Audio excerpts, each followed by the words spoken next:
Les députés de l'opposition, bien que minoritaires dans la Chambre basse, sont pour l'instant les plus actifs.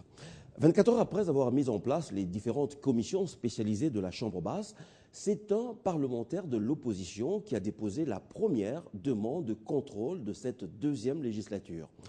Il faut reconnaître que ce député a été beaucoup plus animé par la préoccupation de rentrer dans les annales de la législature en cours comme étant l'auteur de la première mission de contrôle que par le souci d'enrichir le débat parlementaire. Nos députés sont supposés connaître par les bouts des doigts, s'il le faut, la constitution de la RDC qui doit leur servir de fondement pour exercer leur double mission parlementaire, à savoir légiférer et contrôler. En proposant de mettre en place une commission d'enquête pour contrôler ce que les membres du gouvernement sortant, le gouvernement Mosito, ont déposé comme avoir à la Cour constitutionnelle, le député a suscité un débat qui n'a pas fait avancer les choses, mais qui a plutôt créé un amalgame dans l'opinion publique. Les Congolais, en écoutant les commentaires relayés par la presse, même ce matin, ont eu à tort l'impression que la majorité parlementaire s'opposait au contrôle parlementaire.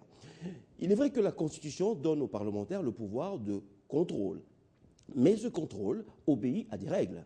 Il ne s'exerce pas n'importe quand et contre n'importe qui.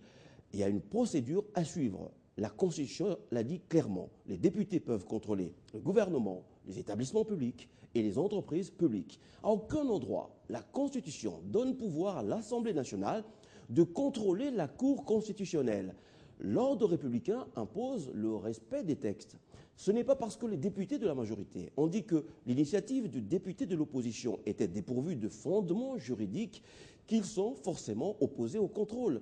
Bien malheureusement, beaucoup de députés se serviront de la tribune de l'Assemblée pour désinformer le peuple à des fins électoralistes. C'est de la démagogie. En face, du côté de la majorité, on n'a pas non plus entendu grand monde. Personne n'est monté au créneau pour argumenter, pour dénoncer cette démagogie. Il y a donc des efforts de cohésion, d'organisation à faire dans les deux camps pour que les débats soient de haute facture à l'Assemblée nationale, qui est un lieu par excellence de débat. En tout cas, il nous semble.